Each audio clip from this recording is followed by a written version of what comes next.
Bakit mas marami nagsasabi na mas maganda yung kabataan noon? Hindi pa naman putok na putok yung internet noon. Hindi pa putok na putok yung Facebook, wala pang TikTok, wala masyadong entertainment sa social media. Pero bakit mas maraming nagkiklaim na mas masaya yung generation noon? Kasi kahit ako, aminado ako na mas naging masaya ako nung kabataan ko noon kung ikukumpara ngayon na puro social media na lang. Kung ikukumpara ngayon na puro internet na lang. Alam ko maraming sasang-ayon sa akin dito, lalo na yung mga batang 90s. O yung mas matanda pa doon. Kasi noon, instead na sa GC kami nag-uusap-usap, meron kaming eksaktong oras at eksaktong tambayan na doon kami pupunta pagdating ng hapon. Magkikwentuhan kami ng mga walang kakwenta-kwentang bagay. Kahit wala kaming pera, nakatambay lang kami. Nag-uusap kami sa mga bagay-bagay. Physical kami magkakasama. Biruan, asaran. Minsan pa nga pagka merong ibang grupo doon, minsan nagkakaroon pa ng suntukan. Naalala ko noon sa lugar namin, bawat street, bawat kalsada, iba-iba yung grupong magkakasama. Hindi pa uso yung Mobile Legends noon. Ang uso pa noon yung mga Metal Slug pa. Kami yung generation na nasalubong namin yung era ng pagpasok ng computer shop. Magtatabi ng pa-5 piso sa baon para makabuo ng 10 o 15 pesos para makapaglaro sa computer shop pagdating ng hapon. Grabe trash talk nun. Sobrang ingay sa computer shop. Dalawa lang yung sikat na nilalaro nun.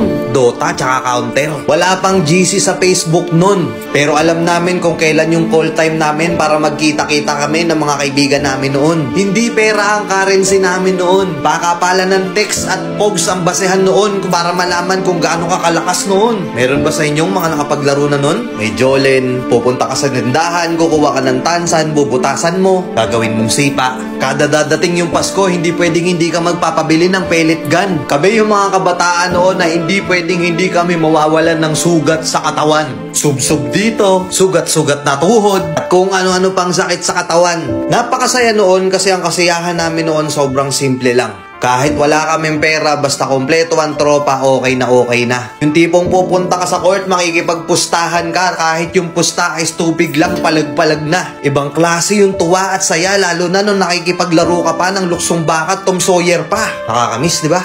Ngayon kasi hindi na Ngayon kasi yung ibang kabataan ngayon, hindi na nila nakakanasan yun. Ang nagpapasaya na lang sa kanila, yung mapasagot nila, yung crush nila ngayon. Puro pag-ibig, masyadong nagmamadali. Nakapokus na lang sa social media, hindi na lumalabas. Siguro oo, dahil nga yun na yung kinalakihan nila, masaya na sila dun. Pero aminin man natin at hindi, sa mga nakaranas ng mga ganong klaseng kabataan noon, mas masaya, di ba? Na kahit gutom na gutom ka na maghapon, may palo ka pa pag-uwi. Hindi yun mahalaga, ang importante kahit gusgusin na yung itsura mo, as long as makalaro mo yung mga kalaro mo, okay na. Masaya ka na. Nakakamiss lang balikan. Tapos ngayon yung buhay natin, hindi na ganun kasaya. Hindi na ganun kasimple. Kaya minsan naiisip natin, sana bata na lang tayo ulit. Oo, wala nga tayong pera nun, pero masaya tayo. Hindi ganun kalaki at hindi ganun kabigat yung problema noon. Habang tumatanda tayo, nawawala na yung saya natin nung bata tayo. Kaya minsan yung iba, ini-spoiled nila yung inner child nila ngayon. Kasi aminin man natin o hindi na natin mababalik yung dati. Andito na tayo sa realidad. Sa realidad na pagka natapos mo yung isang problema, may problema na ulit agad. Wala ka ng time. Ubus yung oras mo. Hindi ka pa nakakapagpahinga, meron na naman panibagong problema. Kaya kung tatanungin ako, mas masaya ba talaga yung kabataan noon? Mas masaya ba talaga yung generation noon? Para sa akin, oo. Sa nakikita ko ngayon na yung mga bata nakapokus na lang sa cellphone, tablet, sa computer, na yung iba halos hindi na mabitawan yung mga gamit na yun. Siguro isang reason din kung bakit ang kakapal na ng mukha natin ngayon. Kasi noon, nung bata pa tayo, kahit hindi natin kakilala, nakikipaglaro tayo.